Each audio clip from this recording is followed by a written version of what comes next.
অনেক দিন আগের কথা একটি ছোট গ্রামে একজন ব্রাহ্মণ বাস করতেন। তিনি ছিলেন খুবই গম্ভীর ও দায়িত্বশীল মানুষ। একদিন তার খুব জরুরি একটি কাজ পড়ল।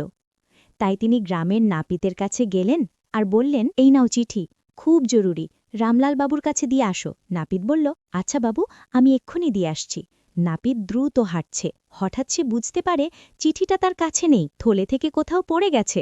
আরে, চিঠিটা কোথায় গেল? এখন আমি কি করব? কিছুক্ষণ ভাবার পর তার মাথায় এক চালাক বুদ্ধি এলো। নাপিত পাশের গ্রামের একটি দোকান থেকে একটি খাম ও সাদা কাগজ কিনল। সে কাগজটা ভাঁজ করে খামের ভিতরে ঢুকিয়ে মুখ বন্ধ করে দিল। নাপিত রামলাল বাবুর বাড়িতে পৌঁছাল। দারোয়ান তাকে ভিতরে নিয়ে গেল। নাপিত বলল, সাহেব, ব্রাহ্মণজি আপনার নামেই চিঠি পাঠিয়েছেন।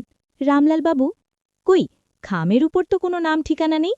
নাপিত বলল, সাহেব, উনার খুব তাড়াহুড়ো ছিল, তাই লেখা হয়নি।